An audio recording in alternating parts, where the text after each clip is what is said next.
Best of my knowledge, in the 5 years I was in Senate, they have never really taken any of the recommendations or resolutions passed by the Senate, which should be put into those papers before they are finalized. And the reason why those documents are important, members, is that those are the documents which inform the preparation of the estimates, the annual estimates, which are given to the National Assembly. So, for example, it gives an indication of how much money will go to the counties in the DORA, in the Division of Revenue Bill. So those documents that he mentioned are very important, but it is critical that his office, Treasury, takes on board the comments by the senators. Now, there are key issues, budget issues, that I think we need to look at, areas of concern. If you're looking at any budget, including this budget for the national government, the most important, of course, is any budget must be balanced. The amount of money you raise must be the amount of money you spend. Whether it's the county governments, unfortunately, what is happening in most of our budgets for the national government in recent years, it's not revenue equals to expenditure. It starts with expenditure equals to revenue plus loans. This is why when you have a budget like the one of last year or the current year, 3.3 trillion, then you find the revenue is 2 trillion. And the difference, 1 point something, obviously becomes then the loan. And this then puts us into a situation where you spend money and you end up in the financial situation that we are. I agree with the CS that we don't have 93 million shillings in the account, but I don't agree with him that the country is not broke. When you are borrowing or living beyond your means, in English language, it means you are insolvent.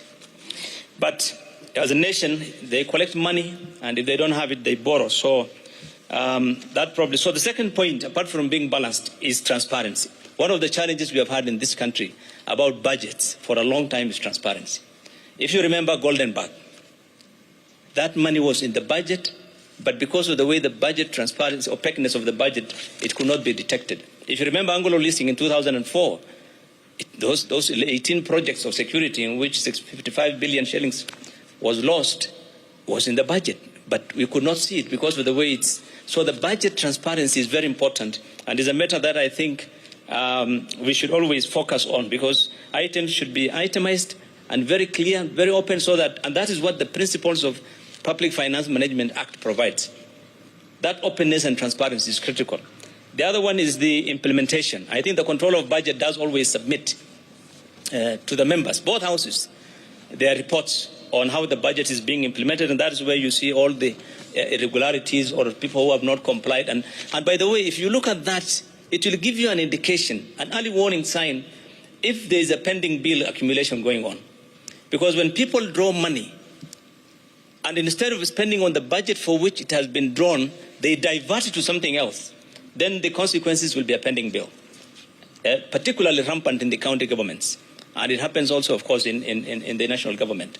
And this is an area that I think when you meet with the control of budget, probably they need to be empowered more so that they can deal with that matter. Public participation has become a PR, but it's an important area in budgeting. Including our own views are not being taken on, as institutions of parliament. Integrity. I want to tell you, when I was in Senate, I think Bonnie was there, Churiot was there, Fatuma. You remember in 2015, Treasury, which always works in coalition with the National Assembly, they provided a bribe. And I want to use that because it was a headline story in the local media at the time, and I have put the copies of that in the slides. The Parliamentary Committee for Budget and Appropriations, you remember, were given 3 billion shillings so that they can approve some things. And that money was supposed to be then given, allocated to them. It's allocated as a public hearing expense, but you remember it was supposed to be. We spent a whole afternoon in Senate discussing how could National Assembly accept to be bribed so that they can do that, and how could Treasury do that kind of thing. Of course, then the House discovered what happened, and the amounts were rejected by the House National Assembly, and the money was transferred to other.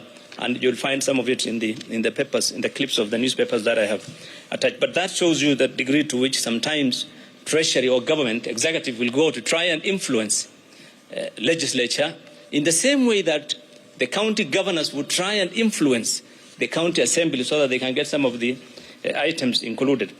So let me jump onto the budget oversight. This again is a critical area, but I would just want to focus on one. Compliance with the principles of public finance management. One of those principles, which is very important, is to ensure, I think for all of us, particularly those of you who come from areas that you believe are probably marginalized, it requires that there is equitable development of the country. In other words, when national government is allocating resources, it must be done equitably. Quite often when you see the president talking, particularly the former president or the immediate former president, he has always talked about CDF, county money, and other monies, but he would never talk about equitable allocation of the national government budget. But the Public Finance Management Act, the Principles for Public Finance Management Act, which is provided for that law and in the Constitution, is clear that there has to be equitable allocation of resources. And that is one of the things that we need to audit as senators, because it impacts on how much money goes to the counties, for example. When money is being prepared in the Division of Revenue bill, Treasury always itemizes reasons why they should not give you more money. If you look at the memorandum in the Division of Revenue bill, they tell you there's national interest. You know, we have to look at. There's public debt. There's this and that. They remove all those things and they tell you, we have just so much. So we cannot allocate more than this amount to the county governments. But some of those things that you call national interest, to me, or to a child who is starving in Turkana, if you tell them you want to put up 1 million acres in Galana, Kulab irrigation, and you want to send 20 billion there, I mean, to the child in Turkana, it doesn't matter. He wants his bread and butter in Turkana. And then you wait and you realize that, in fact, in the Constitution, agriculture has been devolved. Why don't you give that money to the county in Turkana?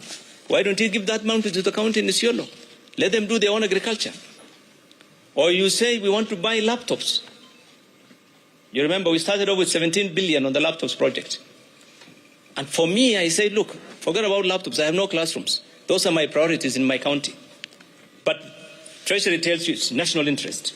So I think some of those things, which you find always in the memorandum in the Division of Revenue bill, are the ones that are used to try and limit how much money is available to the counties, and which is critical for you as the senators. Now, I want to talk about very quickly, my time is running, but the items which I've been asked to mention, I won't go to the rest, but just 3 items. One, the CS talked about equalization fund.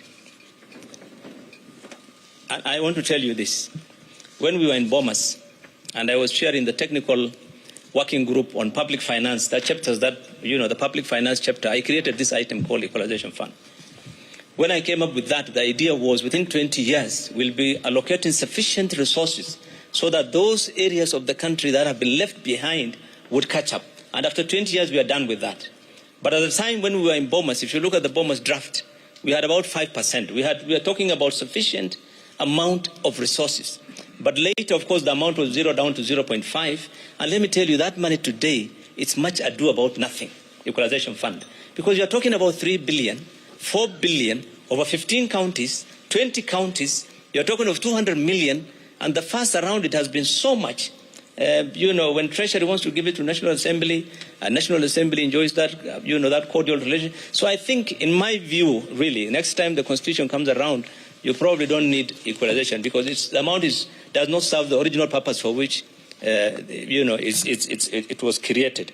Now, the counties, National Treasury has always used an excuse that county governments are holding huge amounts of money.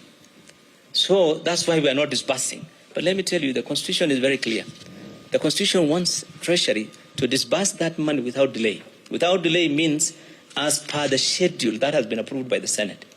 That schedule, which has been passed by the resolution of the Senate, is shared with Treasury so that they can comply with it.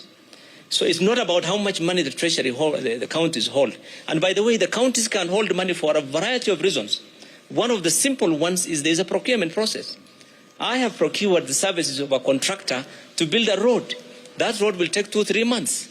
That money has to be held until that service is complete. And then I make the payment. So there's a process. So that money must be released, and it has nothing to do with how much money really those counties. Most of the time, it's not about the inability to use the money, but it's the process of procurements that take quite a bit of time for counties. In the same way that national government, when you look at the amount of money that is given to development in national government, and you look at the absorption rate at the end of the year, there's no time that Treasury, and is here the CS, there's no time in the history of Treasury that it has absorbed more than 60% of its entire development